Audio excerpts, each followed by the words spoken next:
Welcome to Keepin' It Real, your go-to radio show for fresh insights and vibrant introductions.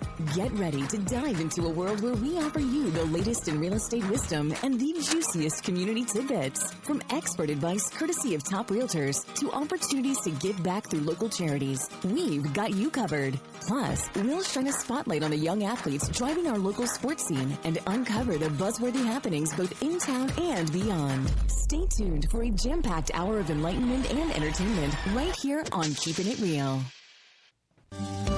What's in a name? Everything. Long Realty has been a cornerstone of Southern Arizona's real estate market for nearly 100 years. Our name is our bond, and our agents are our strength. Trust in the name that stands for experience and expertise. Visit longrealty.com or call 520-459-4993 to connect with an agent today. Long Realty. Smart move.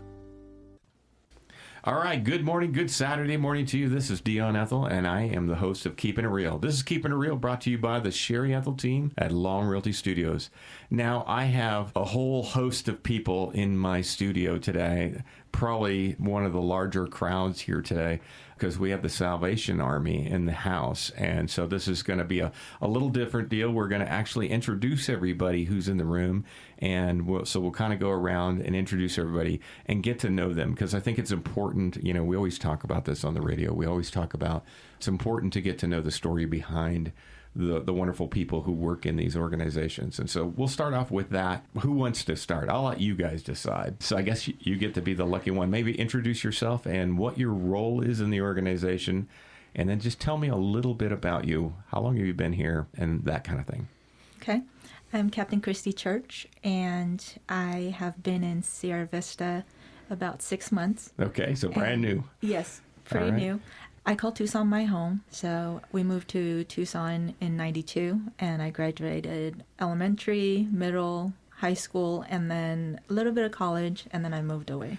So had you ever been to Sierra Vista before? I have, about 20 years ago. Okay, well, it's changed a lot since then, Yes, it has. Yeah, much different. What do you think?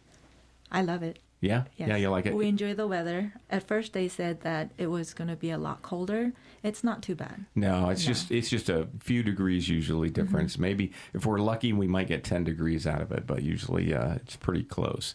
But definitely cooler. Yes. Yeah, definitely. All right, so let's go around the room. Mary, maybe just give us the next one. Okay, I'm Mary Mueller. I retired from Fort Huachuca as a Department of Army civilian and worked out at Fort Huachuca for 32 years. But I grew up as an Army brat, so I've lived all over the world. And I started volunteering at the Salvation Army about 11 years ago, and I am their food distribution coordinator. So I handle a lot of their programs when it comes to the food insecurities of people in the county. I also am on the board of directors, on our advisory board that we have. So I've served on that a number of years. My background is in finance, so I try to do a lot of the financial aspects on the board of directors. Wow, you got a lot of roles for being a volunteer, huh? That's correct.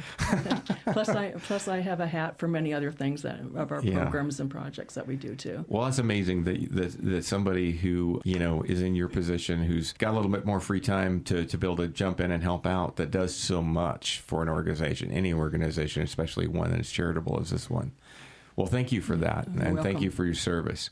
All right, next we're going to hear from Carolyn. Carolyn, can you introduce yourself and kind of just follow along?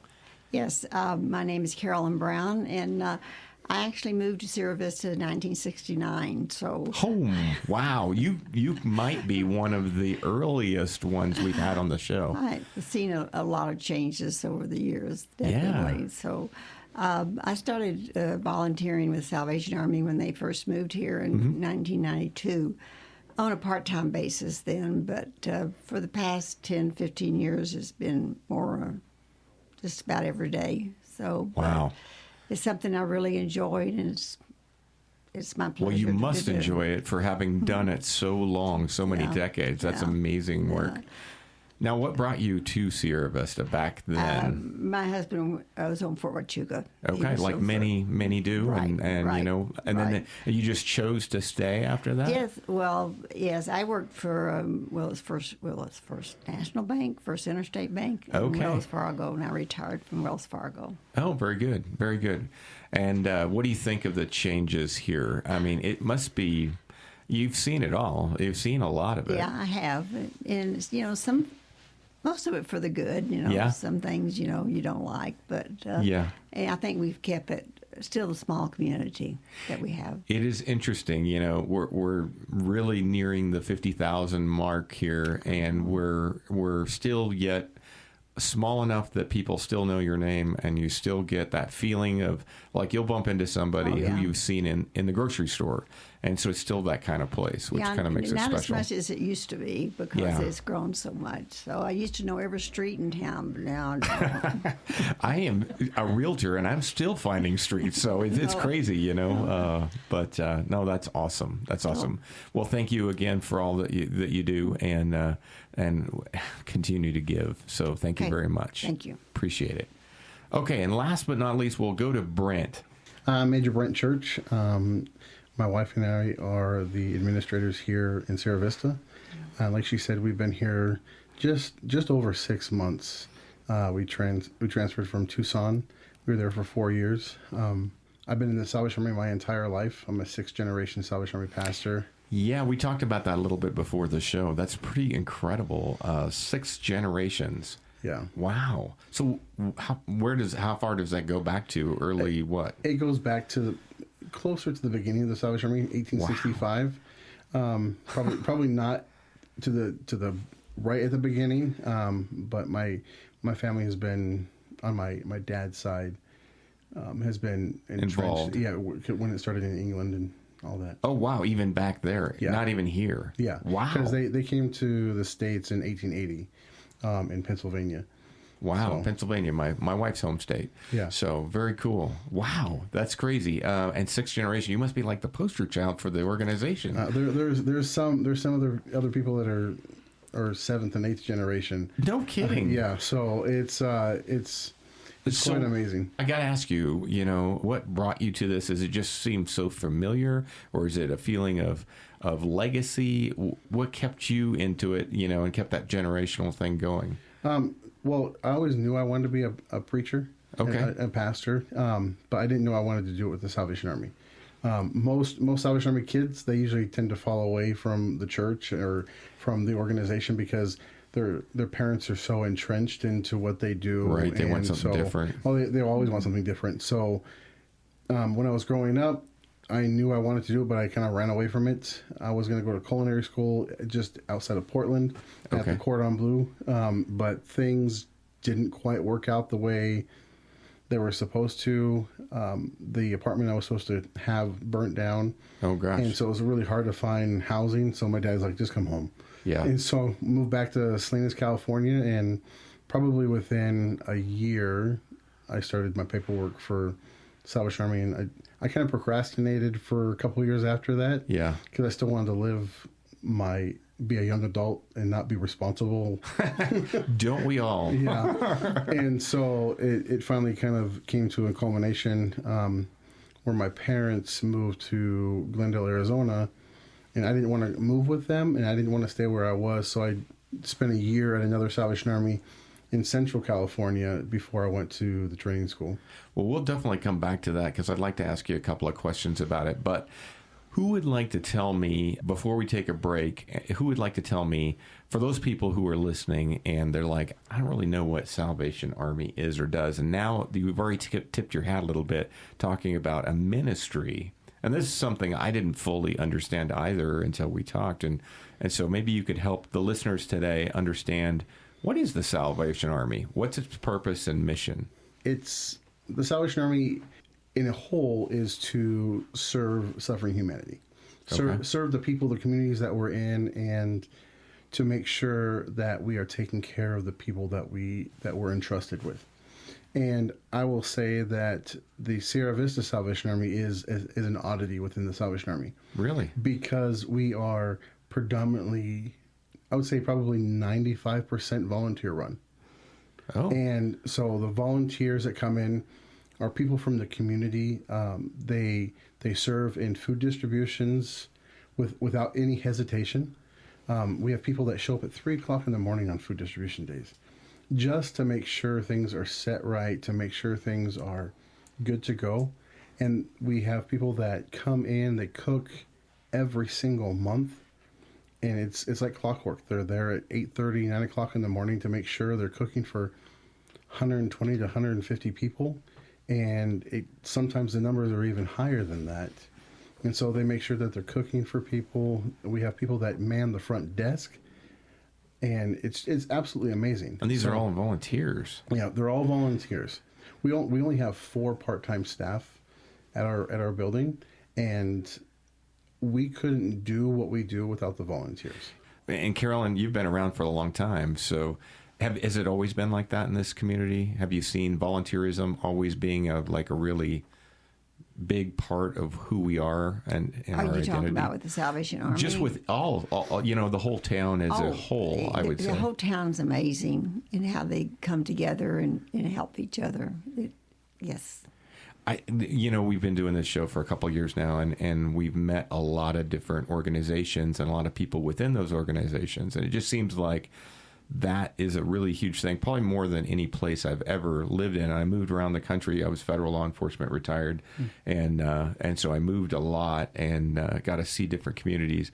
But I got to tell you, this community probably is the most active in terms of just people. I had a guy on just recently. In fact, we'll hear from him here in the coming weeks. But he's just a young guy who just saw a need to help people. And so he just started doing these events for various charities. Doesn't have any affiliation with any of them. No connection. Just says, oh, wow, you're with the food bank? I'll go help you. And I'll go do this. And I'm just shocked that there's so many people just like that, just like yourself. I mean, decades of giving back to the community and to the people who live here. So pretty cool. So what else? Is it just food, just meals? What kind of, and what about the ministry portion of it? What's that look like? Tell me more. We're foremost a church, and we began as a church, and we do what we do because we are a church. And we also do, other than social services, that's what everything falls under that we mentioned previously. We also have women's and men's ministries. We also have character building program called Troops, and that's pre-K all the way through 12th grade. And we meet on Tuesday nights. And then we also have teen nights, which is twice a month on Friday. And who runs those kinds of programs? Is it more volunteers again? It's my wife and I. And you guys do. Yeah. Mm-hmm. Okay. So you guys kind of steer the ship, so to speak, and help kind of keep things moving, but you rely on these volunteers to kind of fill in gaps where you need them. Oh, yeah. We can't do what we do without the volunteers.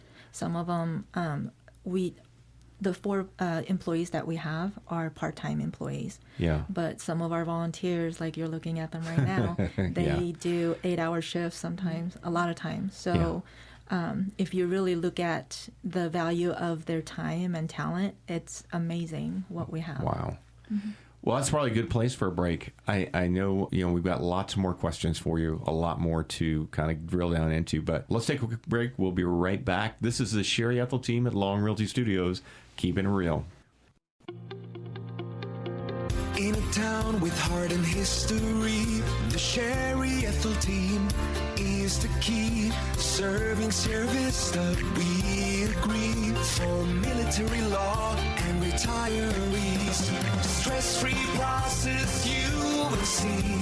Personal care is our guarantee. Real integrity, real results. The Sherry Ethell Team, we never halt. Real experts here to guide your way, making dreams come true every single day. Trusted team that knows just what to do. The Sherry Ethell Team, working for you. Real integrity, real results. The Sherry Ethell Team is your one and only call. All right, good morning, everybody, and welcome back to Keepin' It Real, brought to you by Sherry Ethell and the team right here at Long Realty behind Denny's on Fry Boulevard. And if you're just tuning in, I'm sitting here with a bunch of folks from the Salvation Army right here in our community. I got Brent, Kristy, Carolyn, and Mary, and we're all talking about the Salvation Army. Two of them, Brent and Kristy, you guys are kind of the rudder of the whole team here. You guys are the one who are guiding and directing. And I got a bunch of questions for the two of you here first. So tell us first.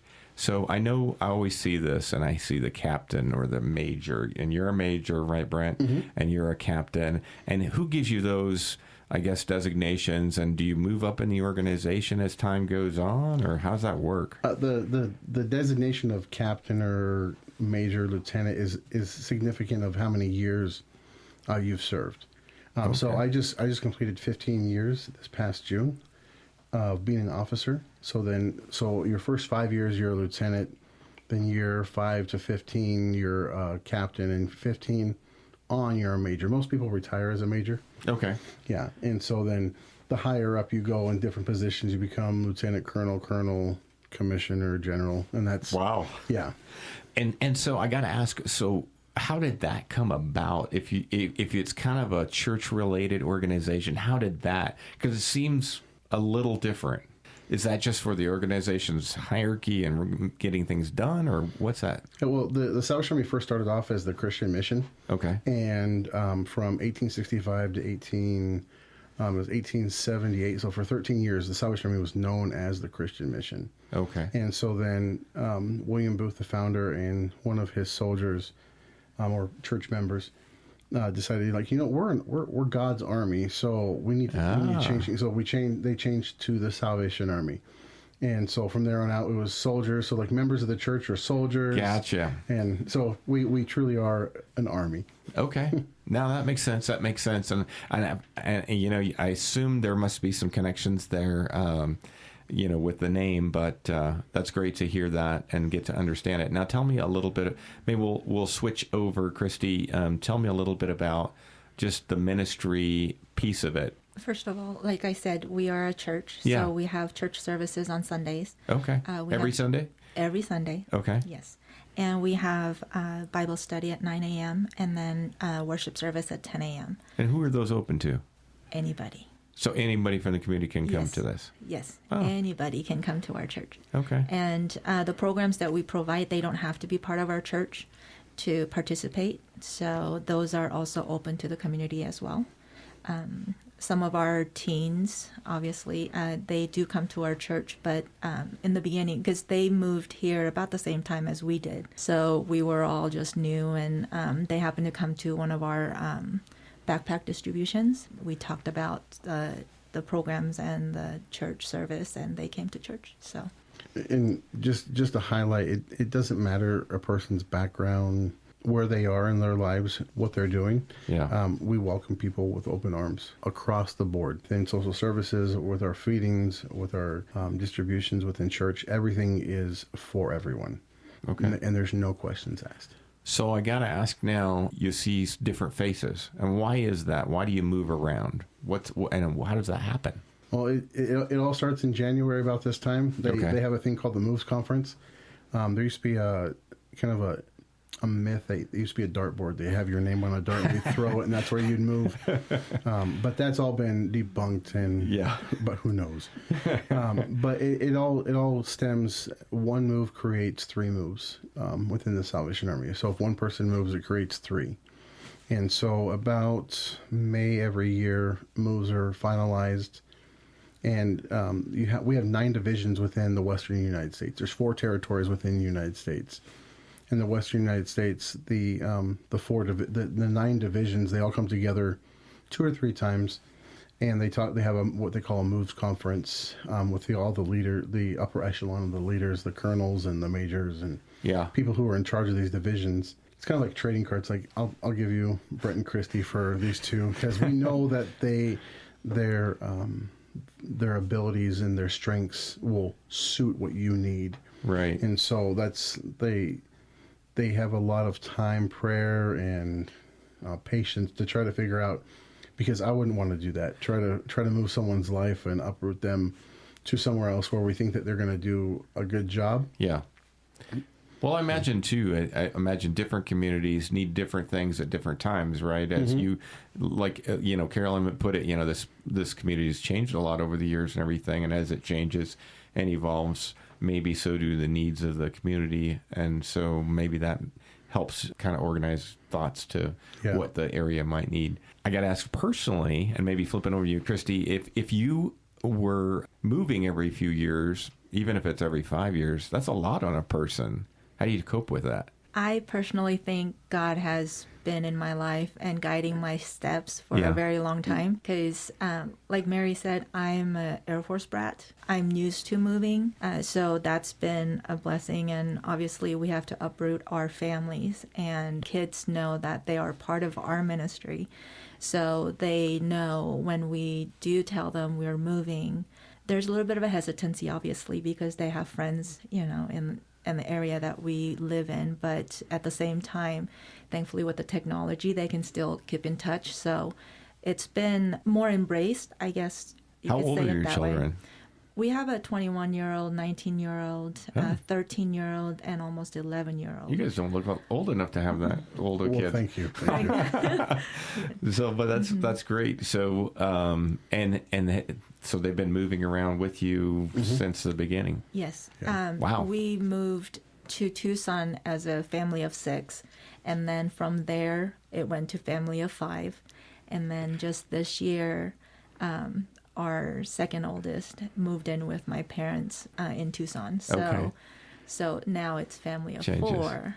Oh, I can relate. Yeah. So we're kind of, it's different dynamics. Oh, 100%. Yes. Love that it's faith-based and that a lot of this centers around a belief and that you're here to help the community. Does any of that, I guess, dictate what kinds of programs you have, or do you guys develop your programs, or are they all just kind of more of a Salvation Army program and they're just cascade all over? Do you have some freedom there? We do have some freedom because we have what we call your core essentials, right? So we have like the youth programs, the men's and women's ministries, church, and then we tend, the two of us, we tend to build programs that accentuate what the community needs. We try not to reinvent what somebody else is already doing. Really? Okay. Because we don't want to overstep and try to outshine somebody else. Because especially in a small community like this, right, you want to come alongside and say, how can we help you? So we try to figure out how can we do something that's not already being done, and making sure that we're teaming up with different organizations to make sure that we're all in this together for the community. That's awesome. No, we love that. So let's do this. Let's take a quick break. We're going to come back, hear from our sponsors, and then we'll come back and talk a little bit about volunteerism. I kind of want to touch base on that and talk about kind of the programs that you do and some of the neat things that you participate in, both Mary and Carolyn, and then kind of get a feel for that. And then maybe we can talk about that beyond that, talking about some very specific programs, kind of like what you're talking about that you guys have upcoming, because I know there's some things you want to get out to everybody, some opportunities for not only volunteerism, but also to participate in, right? Yes. All right. Well, we'll be right back, folks. This is Keepin' It Real. I'm Dion Ethell, and we'll be right back after these brief messages. Discover excellence in real estate with the Sherry Ethell Team at Long Realty, your premier choice in Cochise County. Sherry's amazing team brings honesty, expertise, and a deep understanding of the local market. Whether you're a first-time buyer or a seasoned homeowner, they're committed to your peace of mind and handle every detail for you.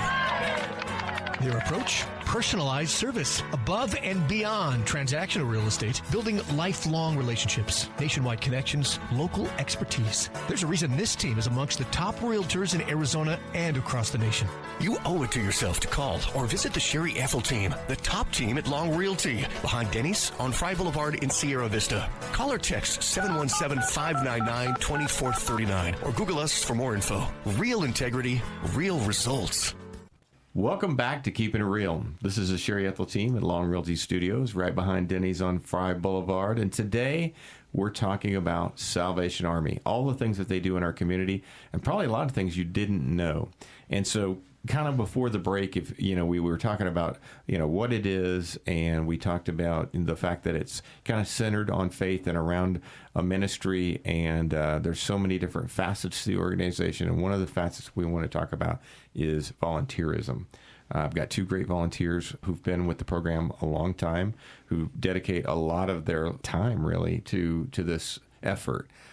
First, I want to ask you, maybe you can kind of describe again for those people who are kind of just tuning in, a little bit about the things that you might be involved with. Carolyn, let's start with you. Tell me a little bit about some of the things that you do for the organization.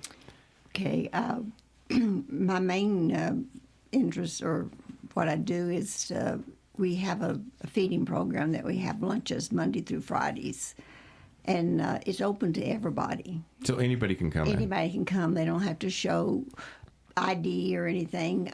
We do ask to sign in their name, just so we can kind of keep track of how many people we have. And it's hard to say. It varies during the month. I would say our average is around 100 and 110. For each meal? Yes. Wow. Yes. And how many meals do you serve a day? We serve one, and we serve from 11:30 to 12:30. Okay. And it varies mainly because the first of the month, people don't have as much needs as their pay is in, and then towards the end of the month, it gets a little heavier. It just varies. Is it every single day of the week? Yes, Monday through Friday. Monday through Friday. Monday through Friday. Yes, okay. Yes, and it's. What I just love about the program is not only helps the people that need a good hot meal. We see the homeless, and we see people that have struggling. Homes. They're struggling. But what I also just love about it is also people come in that are alone, and they just like to come in and be with people. So somebody who's listening and who's because I've got a lot of folks who are retired, elderly folks who are listening to the radio right now, and so they could come in and just enjoy some company. Yes, and come in and enjoy and we have very, very good meals. Yes, and they can. Can you describe one? Just kind of like something you might serve up, or something you did maybe this week or last week or something. Could be anything. Sorry, I put you on the spot. Well, we had a Little Caesars pizza because the truck was in. I don't know if you're going to. They travel all over the country. Really? And yes. And is that something that they do as just a program to help out? Right. They have it's an 18-wheeler they bring in. Wow. And it was a very interesting day because they cook the pizzas on the premises. Oh, on the premises. Wow. And so how many pizzas do they usually prepare? They cooked. They made 50. 50. Mm-hmm. Wow. And then we did a salad and dessert. So that's awesome. So it was a good meal. I know they're doing chicken and mashed potatoes and desserts, and we have, of course, we have volunteers of Salvation Army, but I sure couldn't run this program without the volunteers from the community, because we have churches that come in a couple of times a month. We have organizations that come in and cook. Rotary comes in and cooks. VICAP comes in and cooks. If you were a group and you were listening today, and maybe you're an organization leader or whatever, and you were just thinking, "Oh, that sounds like fun. That could be a good activity that we could do." How do they do that? How do they sign up to do that? They would need to contact the Salvation Army and me probably. Yeah. And we have, and I also have a team, and we call ourselves the A team. And so we cook on days that we have no one that comes in. And they are amazing. And they help with special programs too. So we have we have days that are still open that we have to fill in. Now, when you're getting the fill-in people, like how many people does it take to do that usually? If you get a whole lot, it is hard. 4 to 5 is ideal. Yeah. Ideal. But some people, they have more, and that's okay. Yeah, it's a lot of meals.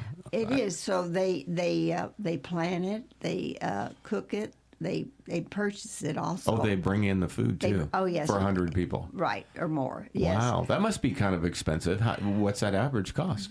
Probably it just varies. depends what they're cooking. It could cook up 100. I'm sure it at least would take that if they're, depending if it's a casserole or just the chicken. Some of them cook the same thing every month because they kind of got their routine down. They know how to do it. They have like a pork roast and mashed potatoes, and they got it down, to the.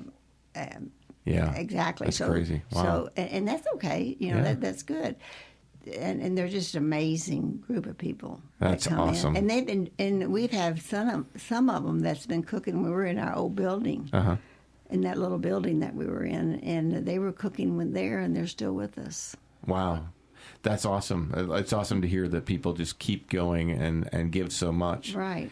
So, Mary, maybe flip over to you a little bit and talk a little bit about what you do for the organization. And obviously, you have a lot of hats in the organization as a volunteer. So how much time do you spend, would you say, a week? So my main function is the food distribution coordinator. Okay. I am at the Salvation Army Monday through Friday. I usually arrive at 9 and leave maybe 1 or 2 in the afternoon. But when you talked earlier about those who come in really early on the food distribution days, I'm the one that comes in super early. Because I have to coordinate all the food distribution items that come from the Community Food Bank of Southern Arizona. And when you're talking about food distribution, is that like when you're out on 92 at the Baptist Church there? So what we do is we have two mobile units. I have one that goes out to the Hereford area at the Baptist Church on 92. I also have another day where I do Huachuca City, so that's a mobile unit. Both of those start at 9 o'clock or 8 o'clock in the morning, and go to 9 or 9:30, depending on how many people I have. I have about 180 that come through in the Hereford area. I have about 100 at Huachuca City. Wow. At the same time... Is that every week? So it's 4 times a month. 4 times a month. So the first and second Tuesday of the month, I do Sierra Vista. Okay. And I have approximately 600 families that come through at those two times. Wow. At the same time, on the first Tuesday, I have the Hereford one going on. So I have a group of volunteers that manage the Hereford one while I manage the Sierra Vista one. The first Tuesday of the month in Sierra Vista is my largest group, and that's where I have almost 300 families drive through our location here. And we put all sorts of, from canned goods to produce in their cars. And where do you get all that stuff? So all of that is ordered through the Community Food Bank of Southern Arizona. I do all the ordering with them, all the coordination for making sure that their truck drivers get down here early in the morning, so I can set up different booths with my volunteers. I coordinate all my volunteers that come through. And what kinds of things are you giving out? So we are giving out boxes of canned goods. We are giving out dairy products, all sorts of fruits and vegetables that come through, bread items, and sometimes we get snacks that come through too. So so most of it's the healthy items, but we do have a good time with the snacks that come through because people really enjoy that too. Yeah, wow, that is a lot of need, and it's just literally tons of food every month. It is. And then to coordinate that and order it on a weekly basis, that I have to do that and make sure all my volunteers are lined up, and those who like to be outside. We're out there no matter what the weather is. If it's snowing, we've been out there. Oh yeah, I've seen you out there. If our high winds that we get here in Sierra Vista, we'll be out there. Still out there. And I've got volunteers that are just fantastic that come out. I couldn't do it without the other group of volunteers I have. How many volunteers is required just for one of those types of events? One of those locations, at least 15 to 20 people. Oh, wow. That's a lot of people at one time. Exactly. Wow. Because food comes down on pallets. We have to prep all the food in bags before we put it in the trunk of their cars. We have to go by a lot of food safety standards to make sure that our food does not touch the ground. We have to sort through everything that comes. If it's moldy, we have to get rid of that. and package it properly. So it's not, they get a grocery store quality food that comes through at this food distributions. Wow. Are you guys, since you're working with the food bank and everything, is this the principal organization for distributing this kind of stuff? We are for the Sierra Vista, Huachuca City area. Yes, we are. Yes. So you're the one. So without you, all these people don't have any food. That's correct. That's wow. correct. And then my relationship with Carolyn is she's managing the kitchen and getting all the staff ready for that.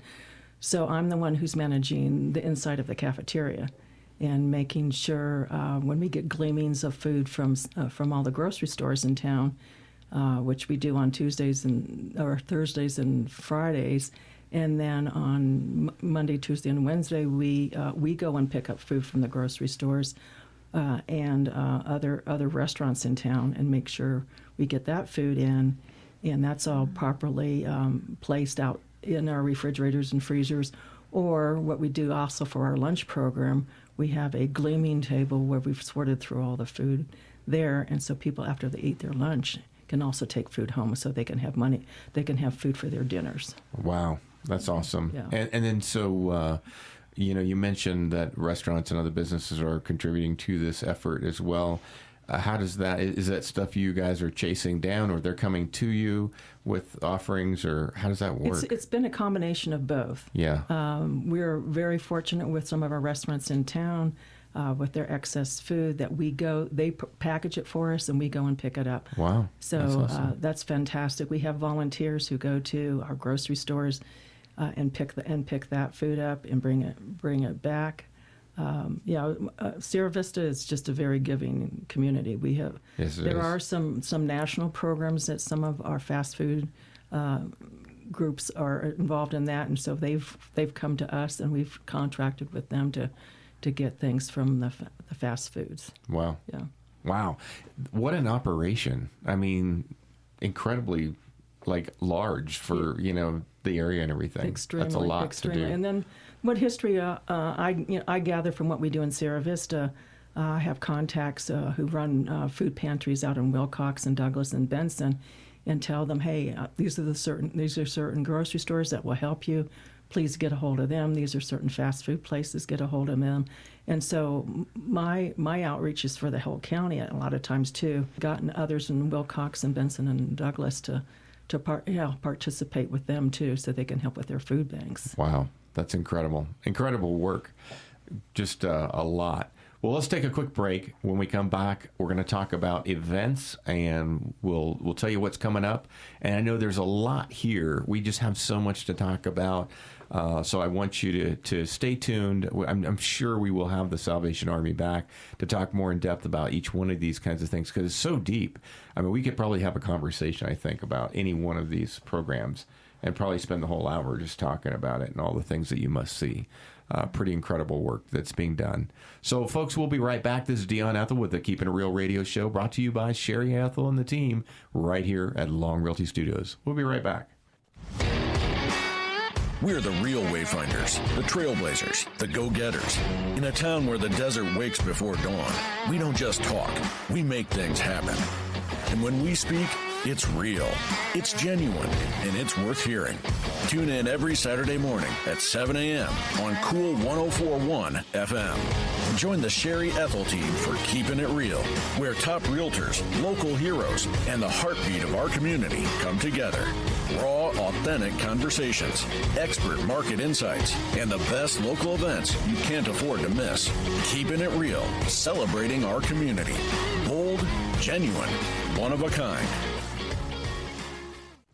All right, welcome back. This is Keepin' It Real. I'm Dion Ethell, and I'm your host, and we're talking all about the Salvation Army. I've got Brent, Kristy, Carolyn, and Mary here in the room, and we're talking in the studio about all that they do. But before we kind of go anywhere, I want to kind of come back to Mary. I know we talked about all the roles with you and Carolyn on the volunteerism and what you guys personally handle and take care of. It is staggering, how much work you guys do. But one of the things too we were talking about was the food that gets distributed, the distribution and everything. And I think one of the things that we didn't talk about is who gets those. Okay, so the food distributions are handled through the Department of Agriculture. Oh, okay. And it is a program that we are contracted through the Community Food Bank, and then they're contracted with the Department of Agriculture. So that's how the food arrives at the Community Food Bank through the Department of Agriculture and any other grant money that they go and purchase those foods. So we have to go by their guidelines, and then the people that participate in our program have to be income qualified. There are applications that they have to fill out. We have 2 programs, one that is open to seniors only, where they get specific items, and then the other one is open to everybody else that is income qualified along those lines. So we have anywhere from senior citizens who come through, some who live by themselves, their spouses have died, and they need that extra support that helps them with their Social Security. And then we have other families that come through who are on the SNAP program or other programs that the county or the state might run too, besides the federal government. And we'll feed from families of 7 and more. Is how we redistribute it based off of the number of people in their family, of what they get, so we don't overload them with food and then it's wasted. Right. But that makes sense. But the right amounts go out to each grouping that way. Wow. The one I do in Sierra Vista is a drive-through food distribution. The one I do in Hereford is a walk-through. Walk-through, yeah, I see them out there. And so when they walk through, they can be more selective on how many items they actually want. Those that drive through in Sierra Vista and also in Huachuca City, we do a preparation before they arrive and make sure we package things accordingly so we don't overload people with too much food. Sure. So it's wasted or not enough. So if somebody was listening and they had a need and they think they might qualify income wise to be able to do that, how do they even find that out? Who do they go see? So the best thing to do is come to the Salvation Army. Talk to me. I'll walk them through the whole program. The process. Okay. I'll help them with their applications. Because we have people who are speak Spanish or another language that might understand our applications. We do have applications in English and in Spanish, and make them feel comfortable and not afraid that this is something that we are here to help them with. And that's awesome. I get people that will drive through and they'll be in tears, because this is the first time they've signed up, and we're giving them food and it's helping to augment what they need. Yeah, what a necessary thing. What a cool program. So I know we want to talk about, before you go, we want to talk about events. What do you got going on here, Kristy? Tell us a little bit about what's going on, what's coming up. So we have a lot of programs, obviously, throughout the year. But currently we're gearing up towards our Mad Hatter Tea Party / purse auction. And that purse auction? Yes. Okay. So we only have 4 tickets left. Oh, my gosh. Yes. So you're almost sold out. Yes. Mm-hmm. And this is our 4th annual. Okay. So I believe the community already knows that it's coming up. And when it comes to February, first week of February, this is the event to go to. Wow. So we're gearing up for that. What do tickets cost? $30. $30. Yes. And then what's that get you into? What's that do? So we are going to have quite a few different things. We don't want to mention too much on the air because we want it to be a surprise. Okay. Right. But we haven't changed a lot from the previous years, obviously. So they're going to have some areas where they can go and get gently used purses. Mm-hmm. We're actually doing a little bit of a bigger silent auction, and it's going to be also teen friendly. We have some of the kids that are saving up for their allowance to buy the tickets to come and buy some of these purses. So we have purchased some purses that the kids are really looking forward to. Okay. Mm-hmm. Now, do you need any more purses? Are you still doing that, or? We are going to Phoenix this weekend, so we are going to go to a couple of the outlet stores to get some of the brands that we don't have, but we have a lot of purses and a lot of different brands. Okay. So this has been more variety this year than it was in previous years. Yeah. And we do have an opportunity for anyone or any organization that wants to sponsor a purse. We can actually do that and promote their organization on social media as well as at the event and so forth. So that's available. And but at the same time, if they still want to donate to this great cause, because it goes to support all of our programs, not just men's or women's, but it also supports the kids, which also includes summer camps up in Heber. We have a Salvation Army camp in our division that's in Camp Ponderosa Ranch is what it's called. And they are looking for young adults and teens to work at camp, which is a great opportunity to make some money and build relationships. And each of our 9 divisions have a camp, so they can pretty much go anywhere in the territory and work as a counselor or as a kitchen staff or what have you. So that's another thing. But we try to send kids to camp, and we only charge, I want to say about 10% of what it costs to send the kids. And usually it's 4 nights and 5-day whole week schedule. Almost, Yes. It's close to about $400 for us to send one kid to camp. Okay. But we charge just flat $30. Wow, that's awesome. families. That's awesome. Now, so I got to ask, right? So when are all these things? So your Purse event, when is that? February 7th. February 7th. At 1 p.m. Okay. Yes. And is that right there at Salvation Army? What's your address over there? 180 East Wilcox Drive. Okay. So right over there off of Wilcox Drive. Now, these different camps and everything, how would you sign up for something like that? How would you go about that? They can call the office, 520-459-8411, and ask for me. And I can actually email them the information or what have you, because we haven't been able to sign up for the spots, camp spots. We always get that towards March timeframe, and then we'll be signing up for how many kids we're going to take to each week, or we usually do 2 to 3 weeks. Well, give me your out of number 7. one more time. 520-459-8411. And then we also have, I think some of the folks saw it on social media, but we do have birthday toy assistance. Oh. And that's 10 years and younger at the moment, due to the fact that, the supply That's the kind of toys that you have. we have. Okay. Correct. Okay. But if the donors would like to help us with providing older kids things, maybe gift cards or makeup or things like that, they're more than welcome to contact us as well for that. And that's going to be open pretty much all year, this whole year, until the toy runs out. Very good. What else would you like to talk about in terms of what kinds of programs you're excited about? Is there anything else other than, can you mention again what times you meet on? Is it Sundays? Yes, Sundays. 9 a.m. is the adult Bible study and Core Cadets, which is the younger kids. Okay. And 10 o'clock is the worship service. And when you say service. Younger kids, what age group is that? Right now, we're gearing up.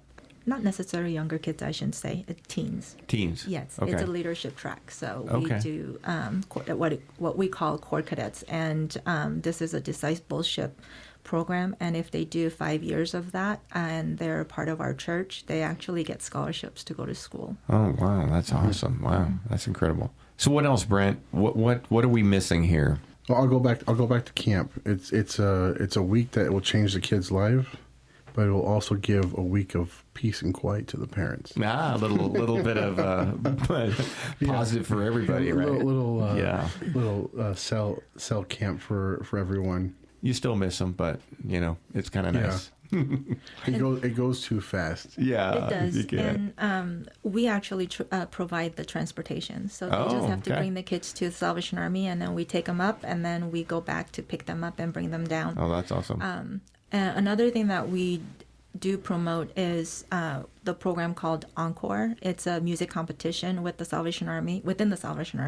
So we compete divisionally, and then if they win there, they go territorial, which is in California in June. So we're kind of working towards that. We only have one kid participating this year. Hopefully it can grow from there. And another thing that we've been praying over is our seasonal assistance. And one of the seasonal assistance that is not being done here is Dress a Child. And it is to provide kids with clothing to go to school. So we are looking for donors for that program. And it is solely done by volunteers, and the kids get partnered with volunteers, and they go shopping, and there's a limit to what they can spend. But obviously, I know we are kind of toying with the idea of having one in Benson, Wilcox, Bisbee, here, and Douglas.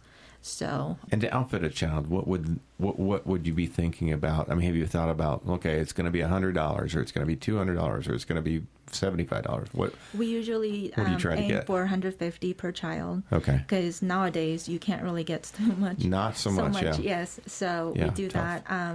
Our previous appointments, we've worked with different school districts, and we've worked with, I think, 24 to 26 schools. And so we did this in like 3 weekends. Okay. So we want to build it up to that point eventually down the road. But right Awesome. now we're kind of doing maybe 5 kids in each of those locations. And that could be, could it be either an individual or a business? Yes. To build a sponsor of that? Correct. Okay. Very good. Very good. Any final thoughts for us for the Salvation Army and anything that you guys want to get across one more time before we close? I would just like, I think, to finish with 2 things. We wouldn't be able to exist without the community. We wouldn't be able to do what we do without the people. So it's a big thank you, and it's an honor to be a part of it. Because being at different Salvation Armies, we're always on the go and always having to do things. But with the partnerships that we have with our volunteers and different areas of the community, we are able to do so much more. We're able to go out and be a part of the community, to see different aspects, to experience what Sierra Vista has. And so it just really is a big thank you for the support. No, I appreciate that. That's awesome. I think that's what's different too about our area here. It's like just every day, every week. That's correct. There is so much that comes from this community. It's just outstanding what comes in, not only during the holiday time, but all year long, that we get food in or other volunteer assistance or monetary donations. People just walk in the door and say, hey, I've got this. I'd like to donate it to the Salvation Army. Yeah. It's just fantastic what we do. That's awesome. Well, I love it, and I know that we're gonna definitely have you guys back and talk more in depth about some of these things. We got all kinds of ideas brewing, but I think it's valuable for the community to really get a better understanding. And a lot of people too. You guys have mentioned some of it too. That they're very humble people, and they maybe haven't connected yet with you guys or with another organization, and the fact that you partner with so many folks and you have so many connections and such a strong network, I'm sure that if somebody were to come down, that you could help direct them. Do you ever get people to do that, where somebody comes in and they have such a need that it's probably going to take more than just what you can give them that day? Oh, absolutely. Yeah. And do you work with other organizations that can help fill those needs as well? Yes, we do. We usually work with St. Vincent de Paul. Okay. And we also work with VICAP. We also work with Civis and other organizations, because funding goes a lot further when you work together. Of course. So, yeah, we do that. And then if, let's say, one of the organization can pay a portion of it, then we try to cover the other portion. Yeah. Wow. It's amazing to see the ladies. I would say we're probably 85 to 90% women that are running the building, and the rest are men, right? Yeah. But to see the ladies that are in like the leadership roles, they all put their heads together like, okay, what if we do this to help this family out, or do this? And their longevity and their history within the community, and us coming in, it ceases to amaze me, the way they try to help every single person that comes in the building. And regardless of who they are, they're trying to make sure that they're taken care of. So for recruiting purposes, what do you need? What do you need in terms of a volunteer? What would be ideal for you? And can somebody help part-time, do it just a little bit? Because obviously you guys are the anomaly. You guys are like dedicating most of your life to this aspect. But somebody who has just a little bit of time, or I'm sure you get volunteers that kind of come in and out of volunteerism because of things going on in their own life. Mm-hmm. Tell me about that. So we do partner with different organizations sometimes. So okay. Next month, we actually have First Baptist Christian Church School coming in. Their leadership group is coming in to serve lunch. So it's, like one time. Sure. Or it could be more than one time. It really depends on how their schedule goes. But we do have opportunities, and I make sure that Mary and Carolyn know in regards to the serving side of that. Sure. I have a volunteer that will be coming in next week to help me organize the toy room. Now that we're doing the birthday assistance, we have seasonal volunteer opportunities. I know we can use some help with the distribution in Hereford. We can get a couple more people then, which gives us, if someone was to get sick, then we can actually have another person come in. So it would be nice to have kind of like plan B when something like that happens, because a lot of times it's unexpectedly that, they don't show up and it's like, okay, something's wrong. So we just want to make sure that the service that we provide still gets to be, provided. So, and there's a saying, if you can do distribution, you can do it all. Yeah, I bet. It sounds like a huge operation. I always see like a lot of people out there, and you can tell there's a lot of volunteers and a lot of people, participating in the program. So, incredible work. The last question for you, so we've kind of talked about, so there's volunteer opportunities for somebody who wants to chip in and help out, whether you're an organization or whether you're, just an individual looking for some opportunity to work. And help people out here in the community. But as far as donations, what kinds of things do you accept? Tell me about that. So we take in non-perishable foods. We take in perishable foods as well. It's stored in the freezer and the refrigerator. Try to use it. Kind of talking earlier with our A team and with our groups. If they need something, they can go into the refrigerator. If it's not already earmarked for something else, they can grab it. The non-perishable stuff usually goes either into the food pantry or goes into the kitchen pantry. Like this year, we actually grew tomatoes, and my wife decided she was going to do them all from seeds, and I bet I had, 50 or 100 plants, so we gave them a lot of those out, but we had more tomatoes than I could ever possibly use, and there was a lot of them. But I hated it to go to waste. And so is that something that you could accept? Yes. Absolutely. Yeah. We have gotten peaches from people, tomatoes from people, squash. Really? That comes in during the summertime. Yes, your gardens, if they're overflowing, we will take that. All right. Well, get ready, because tomatoes are coming your way. We will hand it out to others. We will use it in our kitchen when we're cooking. Can somebody come in and donate cash? Yes. Can somebody write a check? You can walk in. We've got great volunteers that will always have a receipt ready to go. Okay. There's also the Arizona tax credit that you can use for your taxes, so that the state matches for the Arizona tax credit. Yeah, it's that time. It's tax time here. It's tax time. It's kind of scary. The amount of every dollar that stays in the community, it fluctuates every year depending on inflation and all that stuff. But I think at the start of this year, it's 82% of every dollar stays in the community. Well, I appreciate all you guys. Thank you so much for coming in today. We've loved talking with you and learning a little bit more about the Salvation Army, and we hope you'll come back again. Thank you for having us. All right, this is Keepin' It Real, brought to you by Sherry Ethell and the team right here at Long Realty Studios. We're here for all your real estate needs, and we'll be right back after these brief messages and a little thing from Sherry.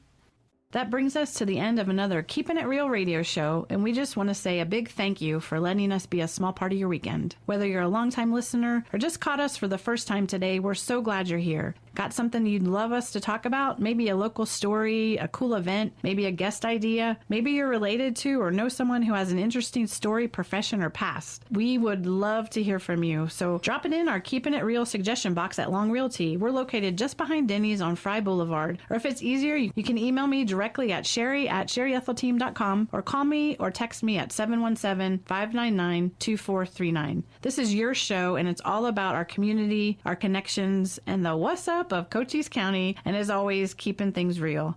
And your voice will help shape what we do next. We'll see you next Saturday from 7 to 8 a.m. right here on 104.1 CoolFM, making radio cool again. Stay safe and stay cool, Cochise County, and keep it real. What's in a name? Everything. Long Realty has been a cornerstone of Southern Arizona's real estate market for nearly 100 years. Our name is our bond, and our agents are our strength. Trust in the name that stands for experience and expertise. Visit longrealty.com or call 520-459-4993 to connect with an agent today. Long Realty. Smart move. Thank you for tuning in to this edition of the Keepin' It Real radio show. Join us next Saturday from 8 to 9 a.m. for more engaging interviews with top realtors and industry leaders, keeping you informed about the latest trends in real estate. Stay connected with us as we bring you updates on the dynamic events shaping our vibrant community. From exciting local happenings to noteworthy charities and causes, we've got you covered. See you next week for another edition of Keepin' It Real.